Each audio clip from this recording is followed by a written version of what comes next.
আর এক ভাই প্রশ্ন করেছেন, উনি জানতে চেয়েছেন যে কেউ চাকরি থেকে অবসর পেলে এককালীন কিছু টাকা পায়, সেই টাকাটা কি তার জন্য হালাল? তারপরে তারপরে সে সারা জীবন পেনশন পায়, তো পেনশনের টাকা কি নেওয়া যাবে? চাকরির পর যে পেনশন পাওয়া যায়, আমি যেটা জানি সরকারি চাকরিতে পেনশন আছে, আজীবন টেনশন থাকে না তার জন্য।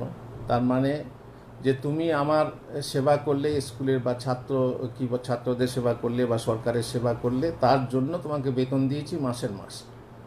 আর সেই সেবার বিনিময়ে বাকি জীবনটা আমরা দায়িত্ব নিয়েছি, তোমাকে বেতন দেবো যদিও কিছু কম হয়।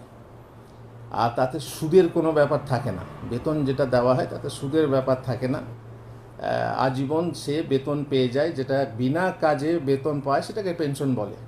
তাহলে এটাতে কোনো সমস্যা নেই। যেভাবে বেতন আমার জন্য হালাল ছিল, আগের জীবনে যে কাজগুলো করেছি তারই বিনিময়ে আমাকে বেতন দেওয়া হচ্ছে আমার জীবন পর্যন্ত, অতএব এটা হারাম নয়। বাকি এককালীন যেটা পায়, যেটা পিএফ বলে বা প্রভিডেন্ট ফান্ডেরও কথা বলে, প্রত্যেক মাসের কিছু কিছু করে বেতন কেটে রেখে একটা ফান্ডে জমা হয়, সেই ফান্ড থেকে সুদে আসলে বাড়িয়ে এককালীন দেওয়া হয়। এইটাতে সুদ আছে। যেমন বলছি, আল হুকমু আল মাস আলাতে ফারউন আন তাসাউরে, এই যে এইগুলো ওই স্বাস্থ্যসাথী কার্ড বা ওই লক্ষ্মী ভাণ্ডার কি কি, এগুলো আগে বুঝতে হবে মশলাটা আসলে কি, তবে সেই ভিত্তিতে যেভাবে শুনবো সেইভাবে মশলা বলা হবে। আমি যেটা বলছি সেটাই ফিক্সড না, আমি যেভাবে শুনেছি সেইভাবে আমি মশলার উত্তর দিচ্ছি। আর উনি যেভাবে শুনেছেন সেইভাবে উত্তর দেবেন। তো কারটা ঠিক সেটা বলা মুশকিল। আমি যেটা জানি পেনশনে সুদ নেই, কিন্তু প্রভিডেন্ট ফান্ডে সুদ আছে।